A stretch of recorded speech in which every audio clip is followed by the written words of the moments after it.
नमस्कार. Prime time महाराष्ट्रमध्ये मी सुहास आपल्या सगळ्यांचं स्वागत करतो.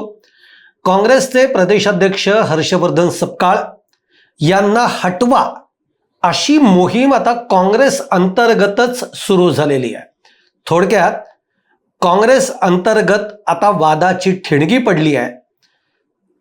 काँग्रेसमधले काही महत्त्वाचे नेते, आमदार, पदाधिकारी यांनी ही मोहीम सुरू केलेली आहे आणि या सगळ्याला लीड करतायत ते म्हणजे विदर्भातले काँग्रेसचे एक मोठे नेते जे की आमदारही आहेत आणि ते म्हणतायत की हर्षवर्धन सपकाळ यांना हटवा. हे नेमकं प्रकरण सगळं काय आहे हे आपण सविस्तर बघणार आहोत या व्हिडिओमधनं.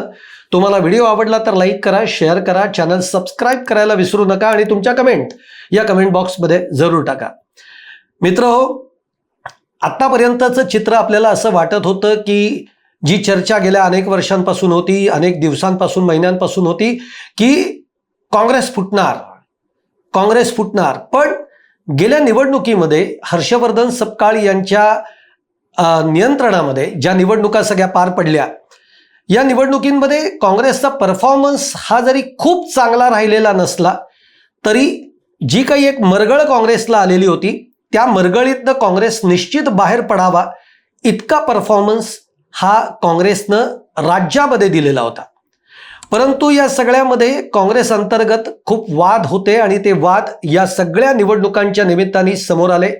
आत्ता देखील विधान परिषदेच्या निवडणुकीवरून विदर्भातले एक आमदार प्रचंड नाराज आहेत आणि त्यांची नाराजी ही काही लपून राहिली नाही. त्यांनी ती माध्यमांच्या समोर बोलून सुद्धा दाखवली. पण आता एक माहिती अशी येते ती म्हणजे हर्षवर्धन सपकाळ यांच्या एकूणच कामगिरीच्या विरोधामध्ये काँग्रेसमधले अनेक नेते, आमदार, पदाधिकारी, कार्यकर्ते हे नाराज आहेत. अगदी सोलापूरमधलं ताजं हे विधान परिषदेतलं उदाहरण घ्या. सोलापूरमध्ये देखील प्रचंड कार्यकर्त्यांमध्ये आणि तिथल्या नेत्यांमध्ये नाराजी आहे. ते म्हणजे तिकडे ज्या नियुक्त्या करण्यात आलेल्या आहेत या नियुक्त्यांवरनं सोलापुरातनं देखील नाराजी आहे. आता हे जे सगळे नाराज गट आहेत हे सगळे नाराज गट एकवटलेले आहेत आणि त्यांचं नेतृत्व विदर्भातला एक मोठा बडा नेता करतोय.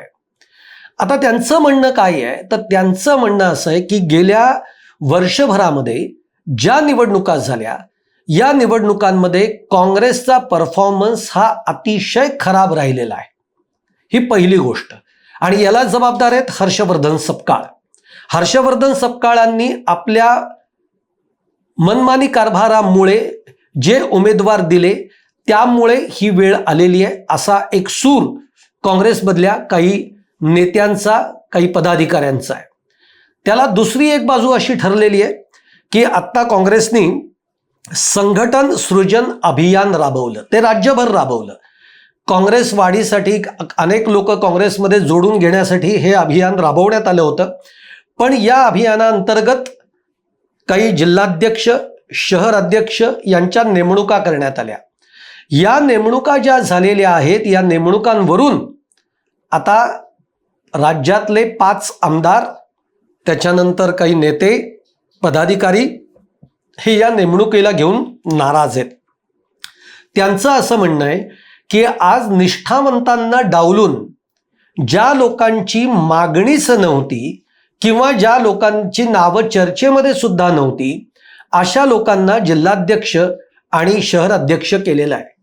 मग आम्ही इतकी वर्ष जे काही पक्षाचं काम करत आलो, आज आम्ही निष्ठावंत म्हणून काम करतोय. आत्तापर्यंत अनेक आमिषं आमच्या समोर होती पण आम्ही कधी कुठे गेलो नाही. अशा लोकांना गृहीत धरण्यात आलं नाही आणि त्यांना डावलण्यात आलंय.